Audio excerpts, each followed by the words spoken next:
A very good evening to you. Thanks for joining us for the Thursday edition of the show. I'm Yemi Adebayo. Well, let's just quickly talk about the Europa League. It's currently going on, and it appears like Manchester United are not taking anything for granted in that one. It appears like they are not resting at all. Situation still the same. Arsenal need just a goal to qualify, and for Manchester United, some would say it's done, because Roma might just need to score about 6 goals to topple United. We'll see what happens. Are we going to have another all-English final in the Europa League?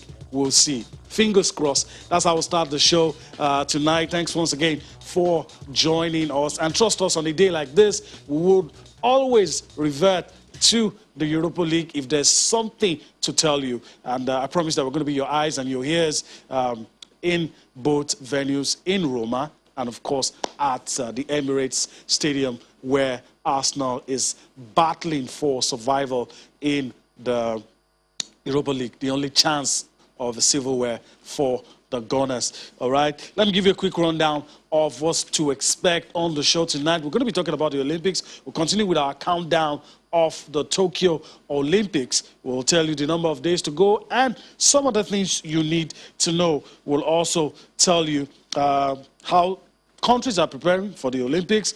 We'll look at news on the domestic scene, the Falcons, what CAF is doing, what FIFA is planning to do, the aftermath of the UEFA Champions League, and of course, a few hours ago, the Laureus Awards. I will tell you the winners in that one. I don't want to let the cat out of the bag just yet, but of course, it's going to be very interesting to see how all of that. I will give you a slice of tennis as well. We'll go to the Madrid Open to talk about players that have advanced to the last 8. Let me quickly introduce my partner on the show tonight. Bolu Amoni joins me as we take a look at everything sports and in between. Bolu, thanks for being here tonight. Well, it's good to be here again, and you talked about Man United. To take beyond the miracle, yes, Roma turned something around against Barcelona, but they needed 3 goals. This time, they're a goal down, they will need to score 5 goals. Anything is possible, like they say in football, but I don't think that anything is happening tonight. And Arsenal, well, it's about either Arsenal coming back, trying to do beyond the ordinary, or becoming an Arsenal and allowing the Europa League man on Emirates to go through. But a beautiful day for football, and sports generally mix and match. Some unfortunate news, let me put it that way, and some pleasing news for the Olympics. And I think tonight's show is going to be interesting. All right, and we'll see what happens. And some will tell you on a night when you expect Arsenal to disappoint, they don't. On a day where you don't expect them to disappoint, they do. So I'll be surprised if they pull through tonight. But we'll get to that later on the show. But let's just tell you officially, 78 days to go. The multi-sport event, that's the Olympics, 78 days to go. An official confirmation, just to let you know, it's going to happen this year, and it's going to happen in Tokyo. Bolu has informed you about some pleasant and unpleasant stories in and around the Olympics, but it does appear that we're going to have this event after all. Bolu, I asked you this question ahead of the sports festival. I'm going to ask you, less than 3 months to the Olympics, are you feeling the vibes? Does it look like an Olympic year? Does it feel like? Well, for vibes, no. Looks like it. It doesn't look like it's not an Olympic year, but we are definitely having it. But for a year that has the Olympics in it. Something like that. But like the saying, the cinema climb, I think they are preparing, working towards it. But unfortunately, it looks like we are not in that direction here. And I listened to the former sport minister, Solomon Dalong, and his quotes and everything. And he said, as much as it was criticized, probably people didn't listen to some of the things he said, because if you saw that interview, at least you read the quotes, you know, he knew what he was saying. And the one key thing in his statement was, if we are doing this now, it means we are not ready for the Olympics. We never were. And 78 days to go. While some persons are wrapping up their final preparations, some countries are not thinking about qualifiers. They're just wrapping up, okay, you've not qualified, how do you want to qualify? No, some countries are busy showing us their kits. Showing kits already. We're going to get to that. We don't even know where we are going. We don't even know, oh Lord. We don't even know how we're going to be kitted. All right, let's talk about some stories, some interesting stories. Like we said, the organizers are pulling all the stops. They're trying to ensure that COVID-19 do not grab the headlines. And it's very important because there have been a lot of people who are afraid of what might likely happen. But the organizers have informed us, very, very important story that we're going to talk about, that Pfizer and BioNTech would supply vaccines to the athletes. Of course, you expect that the athletes will have been vaccinated before they got to the Olympics, but yet they're not leaving anything to chance. You know, and I'm very happy that this U.S. Giant and, you know, German giant, U.S. giant, both partnering together will provide vaccines to competitors and staff at the Tokyo Games. You know, there's been this question, you know, sports is not immune for what is going on in the world. There's this question, even if you have the vaccine, can you catch COVID? We've not gotten sufficient answers for that one. And even if you have received the vaccine, what about the people around you and all of this? And I think that the fact that this is in place shows how serious the organizers are looking at all of these things. Well, first of all, when I saw the story, I thought it was for Nigeria. I was excited a bit that this is secure, but it's having a backup plan, like Riley said. Many countries have, since I think was it Canada that took the first leap. Everyone have been taking care of their athletes, putting them first. But this is like a backup plan. Yeah. Until there's no official answer that if you've vaccinated yourself, are you free from COVID or not? But this is a plan that, okay, in case anything happens, there's a back. I think they just want this event to, I'm sure they are even tired of back and forth. Is it going to happen? Is it not? So now they plan with two different companies. One thing is said, both of them cannot disappoint at the same time. So it means even if we have both of them, that's all well and good, beautiful. But even if it's one, you find ways to join yourselves together. And there'll be, all countries are expected to be there. It means there will be more than enough athletes. And remember when we talked about the resumption and COVID, one of the things we said was, I'm not too worried about the athletes. The athletes can find, even though some of them are so indisciplined, they will probably get out and move around. And there's a rule in place, you get banned, you get sent back to your house. I'm a bit worried for the officials. Yeah. And I'm really worried for those that will be walking around, the support staff, the cleaners, everyone. Now they've talked about athletes and officials.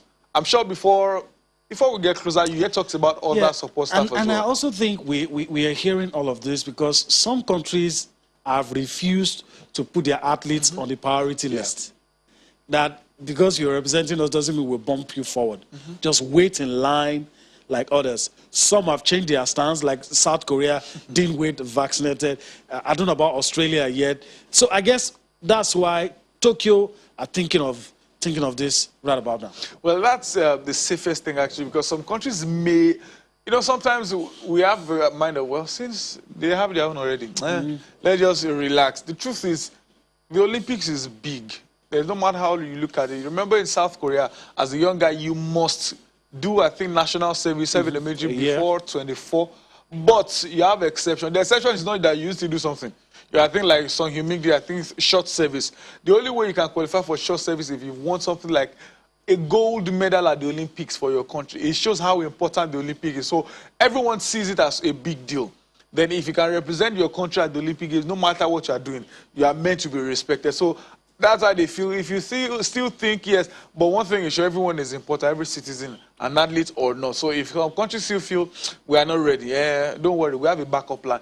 Tokyo are ready for everything. As of now, they are thinking about the positive options. Every angle, okay, if for whatever reason we can't go right, let's go left. I'm sure they have backup plan, or if you can't play in Camp Nou Stadium, there's a Santiago Bernabeu somewhere. And that's what we always talk of, have backup plans in case of anything. All right, let's talk about, well, 50 minutes of football played at both venues. Nothing has changed. You know, we promise to be your eyes and your ears, so we'll be doing that intermittently. But let's go on and talk about countries that are ready. They're not talking about qualifying. They're not talking about slots. They're showing us their kits, how they're going to be kitted. We're going to be talking about Germany and the United Kingdom, but let's talk about Germany first and show you what German athletes will look like at the Olympics.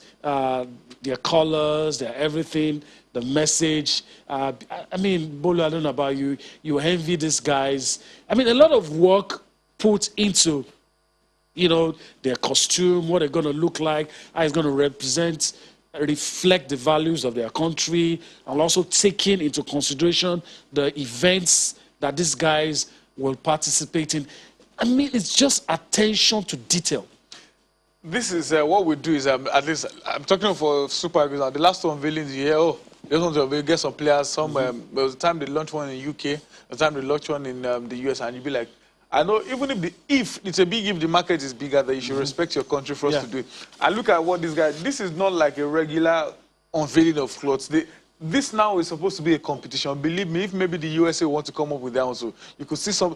This is the kind of competition where the competition has started already. No, United States does theirs first. Ralph Lauren is kitting them, and I'm very sure the Germans saw that. And so we need to do better. We need to do better. We need to hop The only thing I knew about them is at least it will be Adidas because the German and everything. But look at the design. This is more like a movie kind of unveiling. Go different venues, different outlets. Like these guys are doing an audition. Exactly, something like that. This is beauty, different styles. They are not going with just one. Okay, no. Just wear one green, white, green. No, different events, different. And they didn't just go pick people anyhow. People that they believe are suited for their. You are not picking maybe a pot-bellied person to represent for a footballer or something. Exactly. They planned it well. And now this is a wake-up call for, I don't care about others, but for Nigeria.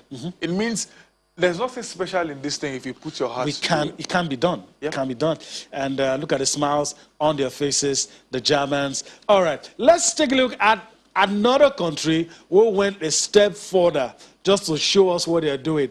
Let's look at the guys from the United Kingdom going as far as the rooftop to display what they have, to pose for the cameras and just show us Team UK is ready. And just look at it. They chose everything carefully chosen to represent their values, show us the colors. Of course, the rooftop, for whatever reasons. They want to top the medal table this year. Maybe that's what they're signaling. But I'm impressed with what I've seen. With the games just 2.5 months away. I mean, when you see this, you know these guys are ready. All the issues sorted.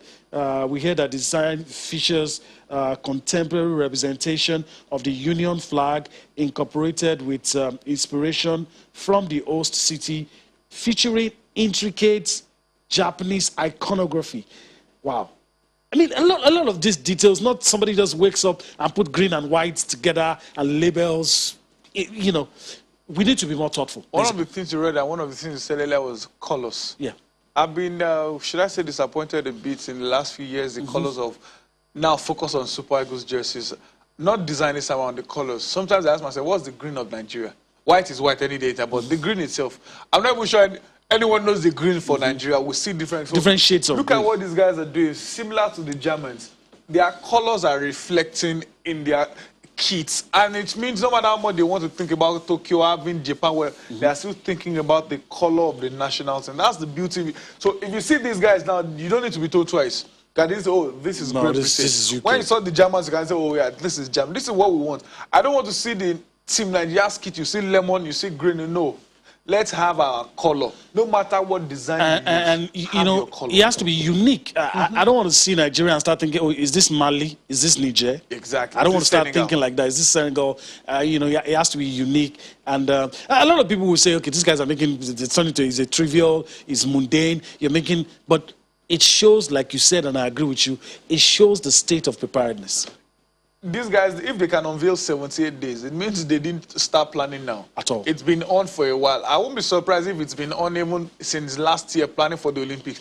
They have people in place for different things. I'm not the, maybe LOC chairman, thinking about what will they wear, thinking about how will they fly. I'm not the sport minister thinking about logistics. Exactly. That's not supposed to be my problem. Everyone knows their job, and they are doing it well because, you know, there are 1,000 people ready to replace you. The question is, in this part of the world, do we have 1,000 people ready to replace? Secondly, even if you have 1,000 people to replace, are we willing to use those 1,000 people to replace? Sports has gone beyond. I was on an Instagram live today talking about branding and endorsements. Sport is beyond. And one of the questions raised was, how come musicians in Nigeria, entertainers, get more branding than sportsmen? And they said it point blank, before, sport is still John in the local balance. We still don't see it as real business. These guys, believe me, probably 2-3 people will have brought in this idea that, okay, check. And they see I remember the United States version, we were told that companies were practically falling over themselves. Because you want them to use your design. To use your, you know, and I mean, and it also went through a process training, where, okay, one company was now selected to do it, and eventually it turned out well. So hopefully we'll get to see Team Nigeria's outfit. Beautiful outfit. Hopefully it's going to be a beautiful outfit, and hopefully all our issues, especially athletics, where we think we might get some medals, hopefully all of those issues. Okay, that's another issue entirely. We'll see what happens. All right, let's quickly revert to the Europa League. Before we talk about what's happening in Lagos, we're going to be talking about the Eko Football League. A press conference was held today. We'll give you some more details with regards that. But let's just tell you, AS Roma, it might not be enough, but they've gotten a goal, and we're going to reflect that shortly. So on the night, if you forget about the first leg result, which you cannot, but if you forget about the first leg result, as it stands, it's 1-1. That's 7-3 on aggregate. They need 4 more. And they could have gotten another goal because they had what I believe was a penalty, but the ref didn't agree and the VR didn't agree, so they moved on. But again, 1 goal, 2 goals, 3 goals, 4 goals, still not enough. They have to score 5, and they make sure United don't get to score 1. So because football again complicates it. Let's still see what happens. I'm thinking 4 goals might just be enough because they had 2 away goals. Yeah, they need as it stands, and they need 4 more to match. If they win 5-1, they qualify ahead of United, and that would be a huge disaster. I would match. But I don't think so. I don't see that happening. For Arsenal and Villarreal, it appears it just appears nothing is happening now. Passing around. 58 minutes of football played. Still have 32 minutes at the Emirates. We'll see. But you know, just a quick one on that before we go and talk about the the press conference held today. Arsenal have been terrible at home. And that's why a lot of people are saying, I don't trust them. I don't trust these guys. In the Europa League, they've won, I think, 1 more games away from home. Even all the knockout games, they have very okay, just an okay home form, lost some at home, then went away to pick up points. Now they lost the first game away, which is meant to be their best. But in this game, if you check what Villarreal have been doing, is putting pressure on Arsenal because they need to score a goal first. If Arsenal score 1 and it ends like that, it's game over. So they are the ones kind of under the pressure trying to get the first goal. If they get 1, they can settle down. But if Arsenal get to score 1 goal, well, if they get 1, Arsenal needs to score 3 to win outright. Yeah. 2 takes it to penalty. Okay, we'll see what happens in that. All right, that's the update for you. Let's come home now and talk about a press conference that was held today, the Eko Football League, to talk about some of the innovations, some of the plans, some of the things to be done. Let's listen to the critical stakeholders give us their thoughts. We'll come back to talk in detail about the Eko Football League. They are in Lagos. They are contributing to the development and the growth of our youth. Will support them in line with the vision and mission of Mr. Governor. Lagos is always ready to support and to push our sport men generally, and any association that has to do with development of sports in Lagos, Lagos State government will fully support them, and this is one of the steps towards that direction, especially coming out of National Sport Festival. Because we have the support of the Sports Commission, we thought, look, let's go for the jugular. Let's do it properly. Let's expand it. Let's high profile it. Let people know what Eko Football is about.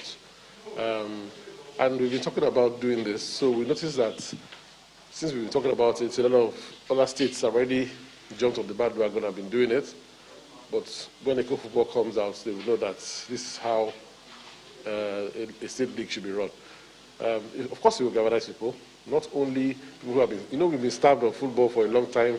Well, last year, people are itching to watch this. This one is going to be home and away. We're going to have it an opening ceremony, probably a closing ceremony as well. So we high profile it, and that will attract people, attract club owners to come and watch these matches, and help, hopefully, these players get clubs for themselves.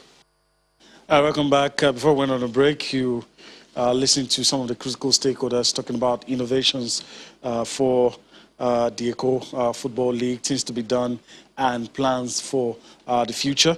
And of course, things like this, Bolu, always delights us, and we're always hoping that all of these things, if everybody's beginning to do it, it begins to trickle down. And if we can get things right from the grassroots, by the time we get to those upper levels, you get it right. Well, I think sometime last year, I try not to mix the DG of Sports Commission and the chairman. I'm sure like people. Okay, Yeah, and it's counterpart. the person that spoke earlier was the DG, and that's Bolo Gafar. But Sholai people said something about Lagos working towards grassroots. Yeah. And one thing I said, good idea. I hope it's not the normal saying every time, but it looks like they are working towards it.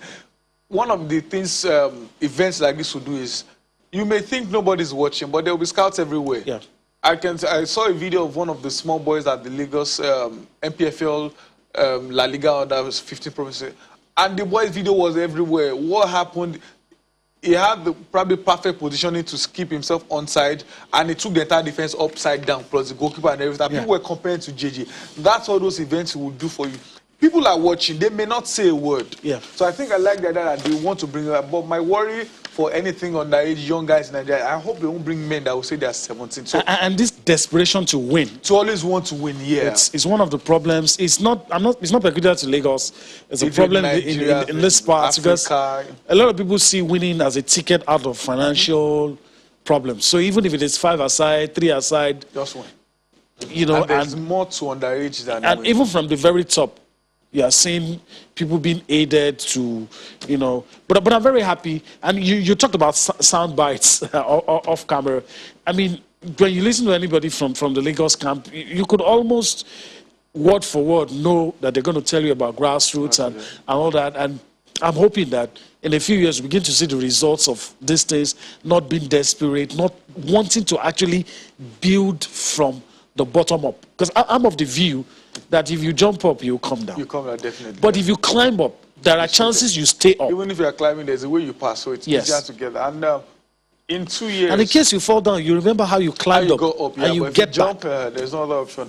In 2 years, 3 years, I mean, we struggle for under 17. That means this Eko League, the under 15 promises, And every other things that that we're doing. We shouldn't. In 2 years, we shouldn't struggle to get under 17. Why? Because Eko League, there will be many young guys. You can say maybe 1 or 2 old men, but there will be many young guys in this Eko League. Scouts will be there. Yeah. Even if they go abroad, there's nothing stopping them from playing on the 17 for Nigeria. Yeah. We saw La Liga, MPFL under 15 promises. Lots of young boys. This is what events like this are meant for. So even if you don't win, even if you lose, I was at the screening one time and the coach said when the player was complete, they didn't pass on, and he told the point like, if you are good, I will see the way you want to receive the ball. So you don't even need to play all the games. Your positioning everything in a game can change your life. So I wish or I hope we have scouts that are really watching what it takes to be an under 17. Because having a scout that knows men to scout under 17 will still end up in failure. Yeah.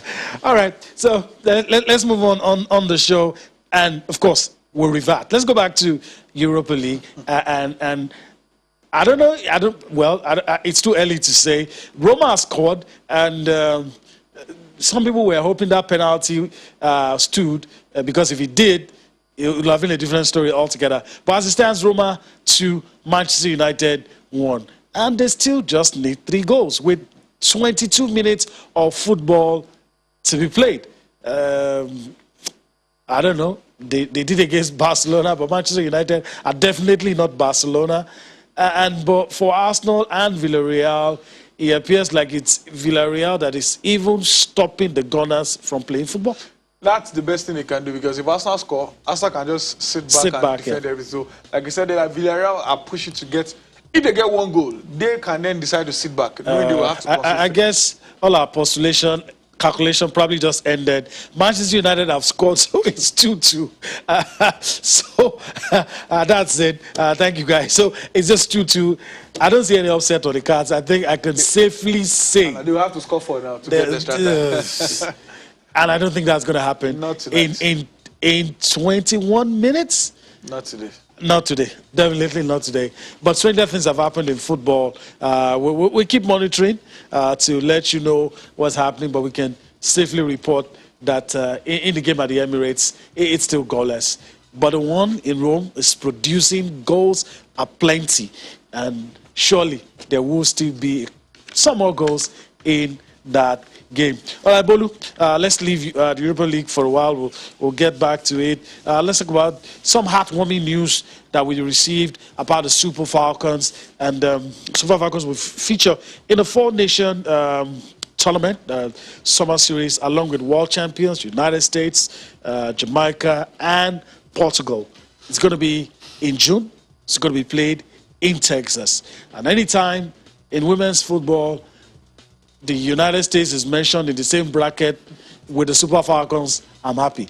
Even if we get beaten, I'm happy. You're playing the best. It's better to There's play nothing and that be beats that. It's better to play and be beaten than not to play at all. Yeah. Remember, one of the challenges the Falcons have had in the past years was they kept rejecting many invitationals. And the painful one was, I think, was it last year or 2 years ago? And they rejected or they didn't go. Then after the event, a South African won the best player. I think South Africa finished third, and I'm like, if Falcons were here, they probably would have won this event. So this is what we want. The Falcons are the... I'm not even sure there's any team in world football that has more trophies than the Falcons. I mean, both male and female, even the Brazils, all of them. The Falcons have won 9 AFCON titles. So they are definitely the most decorated team in Africa. They should be playing events. Every top country in women's football should be calling them for invitational stay. But when you start rejecting, they don't take you serious. So let's go for everything. I think this is good news. It gives even Randy Wardrobe more time to know the players. Remember, it was at the Super 6 for the NWFL. It was with them in the last invitational they went. He's definitely getting to know the players more. This is another opportunity for him to, maybe if he saw 1 or 2 players at the last Super 6, add them to the squad. I think it's good news. No matter what happens in the at least even if it can't be the USA, we should be able to rough Jamaica and Portugal. And surely we should be able to do that. And for me, I agree with you, if you send a message to the international community that you are organized, you can be available for tournaments, you can be available to play, irrespective of the outcome of the games that you play, it helps your profile. And for us, it will help develop the game. Because we can continue to shout about being the queens of the continent. It doesn't reflect when we play on the global stage, and that has to change. And I'll like you said, I'll be interested in seeing how we ruffle Jamaica and Portugal, because I still feel those guys are not on our level. But for the United States, I'll take whatever happens. The fact that we're playing them is good news enough. And yeah, I mean, you have to say thumbs up to the NFF, whatever they did to ensure that this happens. It happens in June, happens before the African Women's Nations Cup qualifiers. Thumbs up to them. The fact that just 4 countries and the Falcons are part of it means a lot. You can say they didn't go for China, they didn't go for Germany, that's your business. But the fact that the Falcons are playing, they have a chance to win something, irrespective of what. They can probably lose 1 game. They can lose to the US and still end up winning the tournament, depending on the result of that. But the most important thing, there's a chance for the coach and the players to probably synergize more and play another tournament, because it will probably be a preparation ahead of the qualifiers. If they play this event together, whatever happens, he is knowing and understanding them more. Like he said, his plan is 8 years or whatever for the Falcons. If it will come to pass, it will start now. And these little tournaments, they may probably be insignificant at start. But over time, when you get used to playing these invitationals, when you win, you get your medal, irrespective of what. If the Super Falcons wins Channel's women's tournament, they get their trophy. It's going to be listed. Definitely, and it counts for them as a win. So I think it's a good one. Like you rightly said, kudos to the NFF on this one. All right, so let's move on now and talk about the Confederation of African Football and what's in the news about the decision to postpone the World Cup qualifiers in June. Let's just tell you that CAF has confirmed that the 2022 World Cup qualifiers, the one for Africa, scheduled for June, have been postponed until September owing to COVID-19 infections. CAF says after consultation with FIFA, the qualifiers will now take place in the existing windows of September, October, and November this year and March 2022. We're beginning to cramp things up, and not because anybody wanted it this way, COVID-19, but in a year where you're going to have the World Cup, you're going to have the Nations Cup, you're going to have a qualifier, because effectively this playing in March 2002 makes it, well, some will say they are professionals, maybe they will handle it, but my worry for things like this is you snooze, you lose, because you don't even have a breathing space. Once you carry bad spell or bad form into these games, you probably have played 3 games and you realize you're on a back foot. I think, I don't know what they thought to cancel or postpone these events, because Turkey and Istanbul, we know about the rising cases and everything, and UEFA are yet to say the Champions League final is not going there. In fact, they've talked about fans for the Europa League final. We're waiting to get the final conclusion for the Champions League. So why are they now deciding to move the fans are not coming to the stadium to watch. They've been here before, even when the COVID was just disappearing.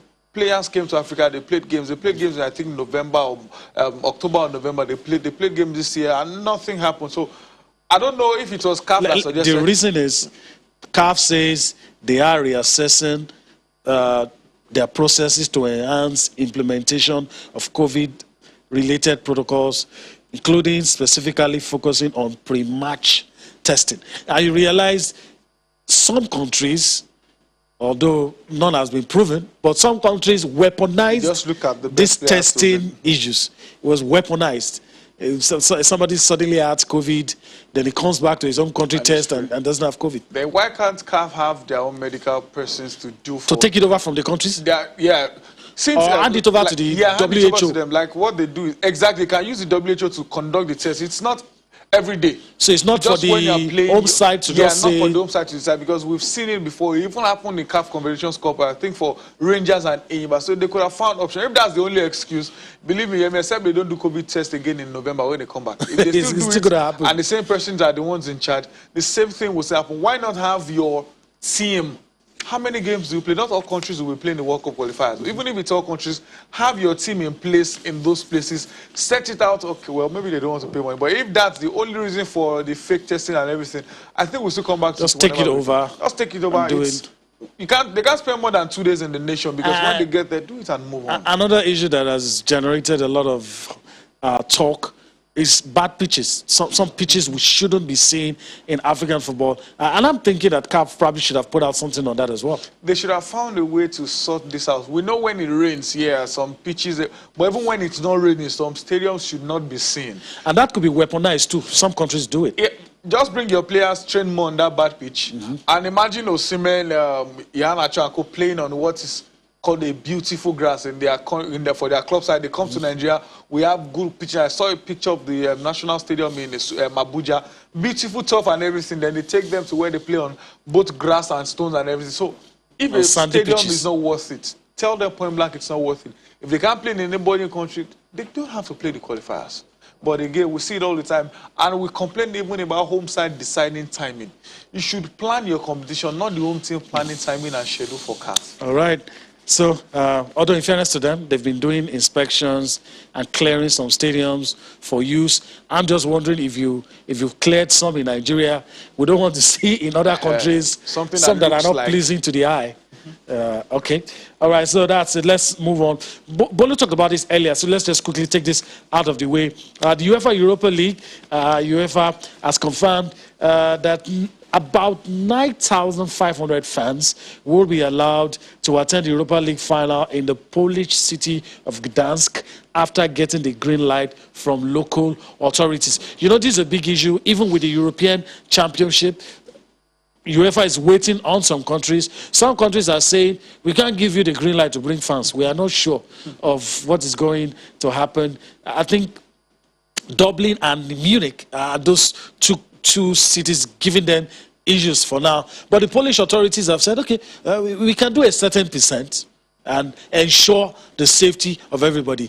Bottom line, UEFA does not want football without fans. That's bottom line. And it brings back to one of the things the Super League said about them, that UEFA, they are greedy as well. They are not putting money around. But again, the question is, will there be away fans, or the fans are just the guys in the city? Remember, How will it be arranged? Yeah, remember what they did for, I think, was it the Carabao Cup final? That, okay, yes, can be maybe a little percent, but those guys in London where they hosted events would have, if you want to watch, you can pay for it. And well, I think they did a raffle or something. So for this 9,500, I think we can say United are in the final already. So will it be maybe 2,000 for United, 2,000 for either Villarreal or Arsenal, or how do they want? It's not enough to just announce fans, because if you just announce, guys can fly in from their country and what. So it's good that to a level fans are coming back, but are the fans safe? Are the athletes safe? What whoever is saying is 2,000 to each of the teams, then the rest will go on sale. Now that's the question they're asking that I don't understand. Is it to the highest bid? I mean, what's the process? How will I know that I'm getting through? I mean, I don't know. They said the remaining... They'll sort it out. They'll sort it out. Well, we'll see. But it's interesting to see that... The different feel. Yes. I remember the Carabao Cup without final, fans... When City won, you could see the excitement on their faces going to the fans. Immediately after the game, the losing fans just disappeared. Then you see the City fans still there. We want this back. We want it back. I'm sure a lot of people do as well. All right, let's move on and talk about what happened yesterday. Let's talk about Chelsea before we get back to the UEFA Europa League. Chelsea did what a lot of people thought they were going to do, especially with the result from the first leg. 2-0, it ended. Some say masterclass from Thomas Tuchel. Some individual players receiving praises. I thought the goalkeeper Mendy saved Chelsea. 2 saves from efforts from Karim Benzema that could have changed. If those 2 chances had been converted, it was going to be 2-2. I know that if and what if does not really matter in football. But, I mean, you just have to praise Mendy. The header that he pushed off and the one to the side of the post that he stopped. Then you could also accuse Timo Werner of wasting chances as usual. But at the end of the day, I don't know if you agree with most who say it was a tactical masterclass from Thomas Tuchel. Well, Arsenal almost got a goal. Aubameyang's header hitting the woodwork. But for the game yesterday, one of the things I told Chelsea fans before the game was, if Real Madrid score first, just forget that game. Because they will probably defend with their life. And they know they will have no reason to push forward, just sit back and defend. Or maybe they would have made 2-3 subs even at halftime if they got the goal. And that's thanks to Mendy. Yes, people will tell you that's what he's being paid for, but when it does well, you have to appraise. Because if he should mess up or Haaland, we will hit at him. Like Riley said, the header from Benzema and the curler from the edge of the box. Benzema scores lots of goals like that, and Mendy made that save. And those were the real chances Real Madrid had. Then imagine those balls were goals. It would have been game over even from the halftime. But Chelsea did what they did in the first half. Real Madrid will probably hold position because of the midfield. Let's just chill, but make sure you don't waste the chances you get. And again, a certain N'Golo Kante. I tell people, N'Golo Kante became even much more important when he stopped playing as a DM. He pushed forward, so he fought. Breaks up play. He has low sense even of from the gravity. opponent's half. Collect the 2 goals came through him. Got the ball from the position and kept pushing. Look for opposition. And he never gets credit for his passing ability. We just praise him for being a hard tackler, winning balls. But he's an all-round player. We have a few minutes, so let's just dwell on this a little. A lot of people are saying, okay, these guys are still going to play one more time before they play the Champions League final. A lot of people are saying the side that wins that game will be more confident playing we'll have more confidence of the 2 teams playing in the final. But I'm thinking it doesn't really matter. It's what happens on the day.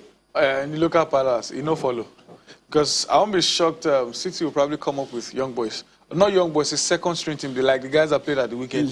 His key players now that we know is Kevin De Bruyne, Phil Foden, Riyad Mahrez, Bernardo Silva. Those are his major guys. So I won't be shocked if none of them play this weekend. Because there's a certain Ferran Torres, there's Raheem Sterling, there's Kun Aguero, who wants to break the record for Gabriel Jesus. The highest goals in the Premier League for one club. There's the Gabriel Jesus there, Rodri. So he has enough 4 or 5 guys up front that can play the game against Chelsea. And he can give even his key players like a full week of rest. All those guys just need is maybe a few minutes in the remaining games in the Premier League. Decide to keep Diaz. City can lose all the games in the Premier League and still win the title. Sure. If United just lose 1 game or draw 2 games, City are champions. So Chelsea may give their all at the weekend. Why? Because they need to make top 4.